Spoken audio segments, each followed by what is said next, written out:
देखिए आज हम आप लोगों को पढ़ा रहे हैं फोर्जिंग सक्रियाएँ कैसे टूल की फोर्जिंग करते हैं। गर्म लोहा को हैमर के द्वारा चोट मार करके उसको कैसे दूसरी आकृति में परिवर्तित करते हैं। देखिए एनविल के ऊपर रख करके देखिए यहाँ पर हम ऐसे कोई फ्लैट रखते हैं। रखने के बाद इसमें हमें खांचे ग्लू या नालियाँ बनाना है, तो हम इसको लाल गरम करके यहाँ पे ऐसे ही हमें नालियाँ बनाना है। तो यहाँ पर हम हैमर के द्वारा चोट मारेंगे।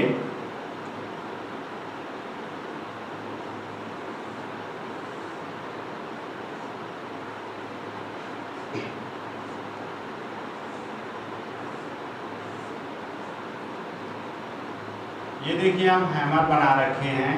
हैमर क्रॉस बिन हैमर से चोट मारेंगे और चोट मारने के बाद हम ये ग्लू या खांचे या नालियाँ बनाने का इसमें प्रयोग करते हैं। जब भी हम लोहा को गर्म करेंगे और ये हमारा स्ट्रेट पेन हैमर होगा या क्रॉस पेन हैमर के द्वारा हम ये नालियाँ बनाने का काम कर रहे हैं एनविल पे पार्ट को रख करके। ये देखिए एनविल है, एनविल के ऊपर रख करके ग्लू खांचे या नालियाँ बनाने का काम कर रहे हैं, किस प्रकार से बनाते हैं। फिर देखिए दूसरा इसका पार्ट आता है ऑफसेट। इसमें क्या होता है कि इसके ऊपर हम हैमर से चोट मारते हैं। हैमर से चोट मारने के इस प्रक्रिया में जाब की लंबाई कम करके, इसमें जाब की लंबाई कम करके जाब की मोटाई व व्यास बढ़ाया जाता है। इसके लिए लैगवाइज या हैमर या एनविल का प्रयोग करते हैं। इस विधि को जंपिंग अप भी कहते हैं। बोल्ट हेड या रिवेट हेड या क्रिया द्वारा बनाए जाते हैं। इस जंपिंग क्रिया के द्वारा हम बोल्ट का हेड या उसका रिफिट का हेड बनाने के लिए प्रयोग करते हैं। इसे हम ऑफसेटिंग क्रिया भी कहते हैं। फिर देखिए हमारा दूसरा पार्ट क्या है, कटिंग। किस प्रकार से कटिंग करते हैं। हमारा एनविल है, एनविल पे हम ये फ्लैट रखे हुए हैं। फ्लैट को चीजल के सहारे हम कैसे कटिंग करते हैं देखिए।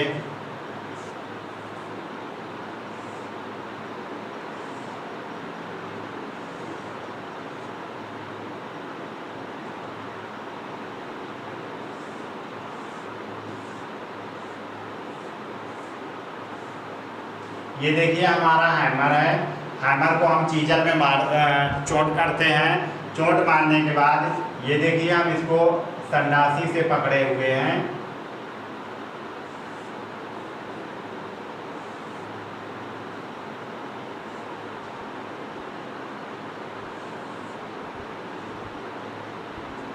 जाब को हाथ से नहीं पकड़ते हैं। हाथ से पकड़ने पे झटका लगता है। झटका लगने के बावजूद और क्या होता है कि जब हाथ से पकड़ते हैं, यदि वहाँ से हैमर चूक गया तो सीधे हाथ पे ही पड़ता है, जिससे कि हमारे हाथ पे चोट लग जाएगी।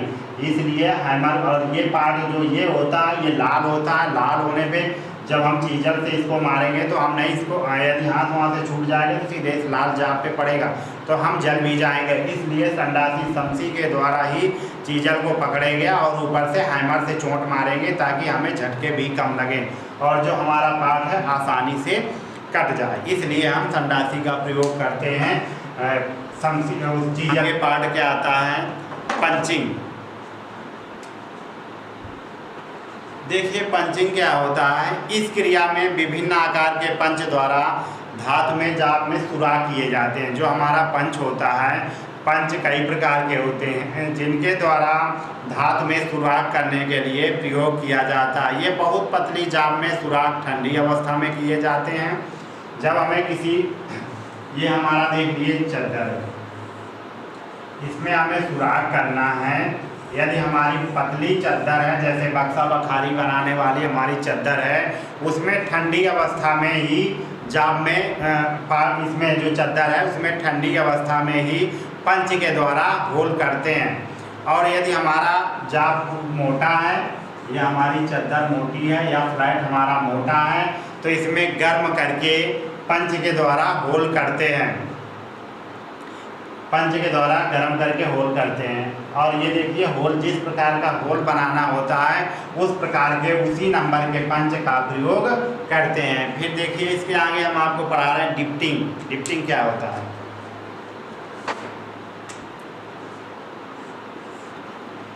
डिफ्टिंग, पंच द्वारा किए गए सुराखों को बड़ा करने के लिए डिफ्टिंग कहते हैं। इसके लिए विभिन्न आकार के डिफ्टिंग औजार प्रयोग करते हैं। जो हम पंच के द्वारा होल करते हैं, ये होल करते हैं, होल को बड़ा करने के लिए हमें डिफ्टिंग टूल का प्रयोग करते हैं। होल को बड़ा करने के लिए डिफ्टिंग का प्रयोग करते हैं। फिर इसके आगे हम आपको पढ़ाएंगे फोर्जिंग वेल्डिंग।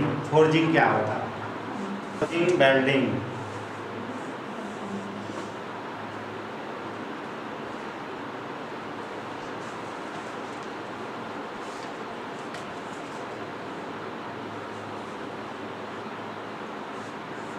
देखिए फोर्ज वेल्डिंग। फोर्ज वेल्डिंग क्या होता है? इस क्रिया में धातु के दो टुकड़े या दो टुकड़ों से आपस में जोड़ना। फोर्ज वेल्डिंग क्या होता है? इसमें दो टुकड़ों को आपस में जोड़ना। इसमें दो टुकड़े आपस में लाल एकदम गर्म करते हैं। गर्म करने के बाद उनको 1200 से या 1400 डिग्री सेंटीग्रेड तक तापमान तक गर्म करते हैं। गर्म करने के बाद उनको निहाई में या फिर एनविल में रख करके हैमर के द्वारा उनको एक दूसरे पार्ट को, जैसे ये हमें गोल, ये हमारी सीधी राड है, राड के द्वारा हमें गोल छल्ला बनाना है। तो गोल छल्ला बनाने के लिए इसको हम रख कर आग में रख करके हैमर के द्वारा इसको निहाई या फिर उसमें एनविल के ऊपर रख करके धीरे धीरे इसको हम ऐसे गोलाई करेंगे। गोलाई करने के बाद ये जो दोनों जोड़ बनेंगे उनको हम कैसे वेल्ड करते हैं, ना तो रिपीट लगाएंगे, ना नट बोल्ट के द्वारा, ना तो वेल्डिंग करेंगे। दोनों इसके सिरों को, दोनों मुंहों को इसको आपस में हमें जोड़ना है। तो इनको हम भट्ठी में एकदम लाल करेंगे। लाल गर्म करने के बाद दोनों भागों को एक दूसरे के ऊपर रख करके हैमर के द्वारा चोट मारेंगे और चोट मारने के बाद इनको दोनों को आपस में मिला देंगे। जिसको मिला देने के बाद हमें जो फोर्ज वेल्डिंग बनेगी, ना तो रिपीट लगाएंगे, ना नट बोल्ट के द्वारा टाइट करेंगे, ना तो इसमें वेल्डिंग करेंगे। इसको पूर्ण रूप से लाल एकदम करेंगे और लाल गर्म करने के बाद निहाई के ऊपर रख करके दोनों को एक दूसरे के ऊपर रख करके जोड़ और हैमर के द्वारा चोट मारेंगे। वो दोनों आपस में जोड़ ऐसे जा करके चिपक जाएंगे और हमारा ये छल्ला का रूप, गोले का रूप ले लेगा, जिसे कि फोर्ज वेल्डिंग कहते हैं।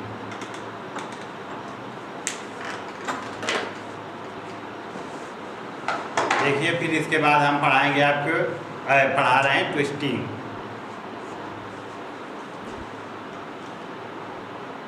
देखिए ट्विस्टिंग के अंतर्गत क्या आता है? इस क्रिया में जाप को गर्म अवस्था में वाइस में बांधकर मरोड़ा जाता है, जिससे कि सुंदर आकृतियां बनती हैं। देखिए जैसे ग्रिल बनाना होता है, रेलिंग बनाना होता है और अन्य खिलौने बनाना होता है, जैसे गमले का स्टैंड बनाना होता है। देखिए तो उसमें क्या करते हैं कि किसी भी सरिया को हम लाल गर्म करते हैं। गर्म करने के बाद हम उसे वाइस में बांधते हैं। बांधने के बाद उसे हम संडासी के द्वारा उसको कस के मिड़ोड़ते हैं। मिड़ोड़ने के बाद जो उसमें डिजाइन बनती है ऐंठन की, जिस तरीके रस्सी में ऐंठन होती है उसी तरीके हम सरिया में ऐंठन करके डिजाइन बनाते हैं, जो कि ग्रिल या गमले आदि बनाने के लिए प्रयोग किया जाता है, जिसे हम ट्विस्टिंग कहते हैं। इसके बाद देखिए आपका आता है फिनिशिंग। देखिए फिनिशिंग के अंतर्गत क्या आता है? फोर्जिंग कार्य करने के बाद जाप में चमक लाने की क्रिया को फिनिशिंग कहते हैं। इसके लिए फ्लैटर, फुलर या स्वेजों का प्रयोग करते हैं। कई बार ज़रूरत के अनुसार रेती का भी प्रयोग करते हैं। रेती का मतलब फाइल।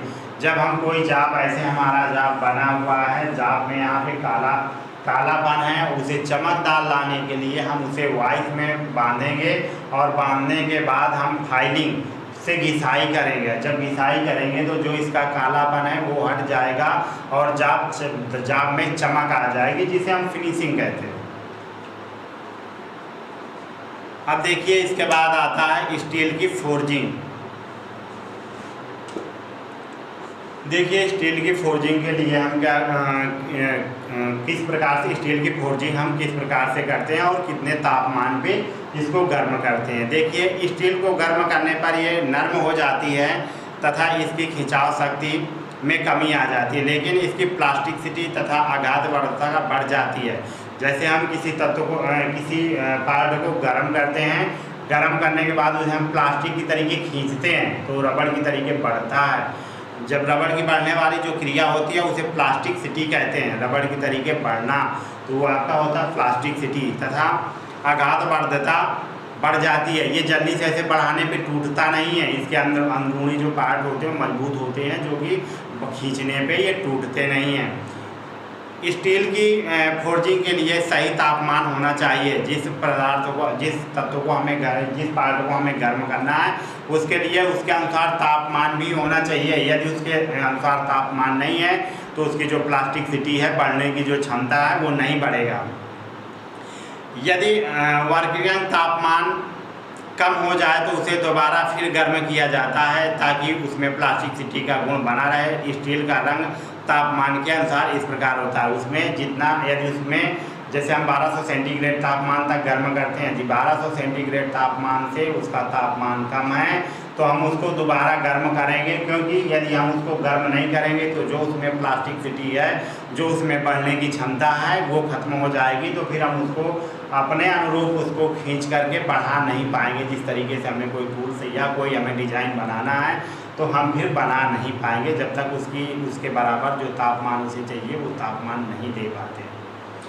फिर देखिए हम तापमान कैसा होना चाहिए। जो स्टील की फोर्जिंग है, फोर्जिंग के लिए कौन कौन से तापमान की ज़रूरत पड़ती है।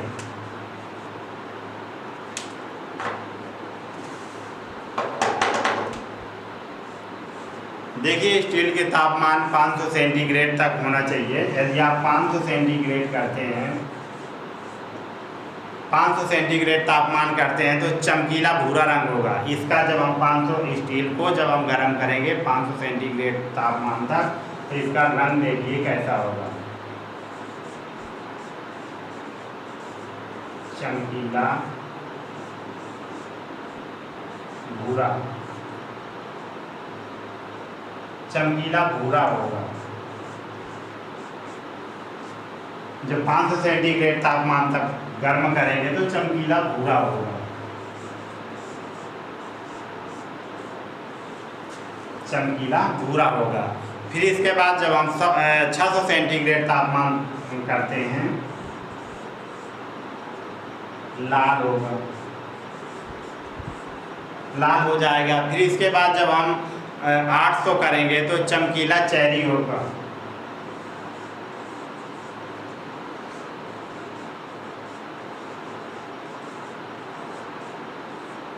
चमकीला चेरी होगा,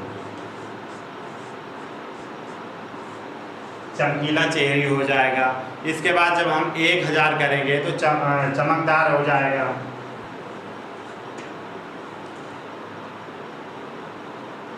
जब 1000 कर देंगे चमकदार हो जाएगा।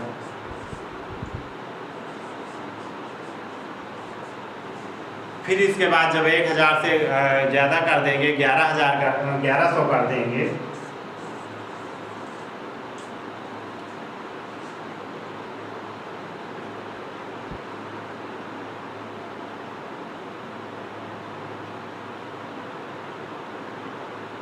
पीला हो जाएगा।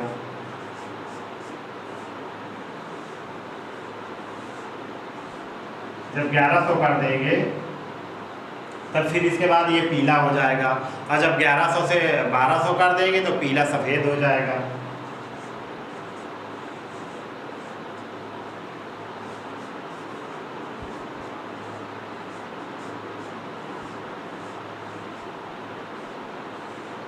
पीला सफ़ेद हो जाएगा। जब इससे ज़्यादा कर देंगे 1300 तो फिर पूर्ण रूप से सफ़ेद हो जाएगा।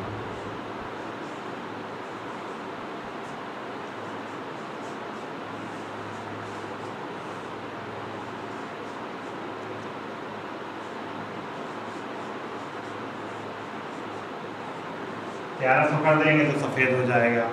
तो स्टील की फोर्जिंग के लिए तापमान इसमें विद्यमान कार्बन की मात्रा तथा मिश्रित धातुओं की मात्रा पर निर्भर करता है। जो इस तरीके से हम तापमान देंगे, तापमान करने के बाद धातुओं की मात्रा पर निर्भर करता है। स्टील में कार्बन की 1.7 तक की मात्रा की ही फोर्जिंग योग्य होती है। यदि कोई क्रिया बहुत कम तापमान पर की जाए तो उसमें दरारें पड़ सकती हैं। यदि हमारा तापमान सही नहीं है तो हम स्टील का जो होगा तो उसको खींचेंगे तो उसमें दरारें पड़ जाएंगे। जब दरारें पड़ जाएंगी तो हमारा पार्ट खराब हो जाएगा, उसको कोई नहीं लेगा। तो इसलिए उसे निश्चित तापमान तक ही गर्म करें और निश्चित तापमान गर्म करने के बाद में ही उसमें बनाए जो भी बनाना है। यदि तापमान अधिक हो जाए तो बाहरी सतह पर पपड़ी जम जाती है, इसलिए सही तापमान पर ही स्टील को गर्म करके फोर्जिंग क्रिया करनी चाहिए। यदि सही तापमान ज़्यादा हो जाएगा तो देखे होंगे जैसे लोहे पे जंग लग जाता है, जंग लगने के बाद उसमें पपड़ी सी उमकने लगती है।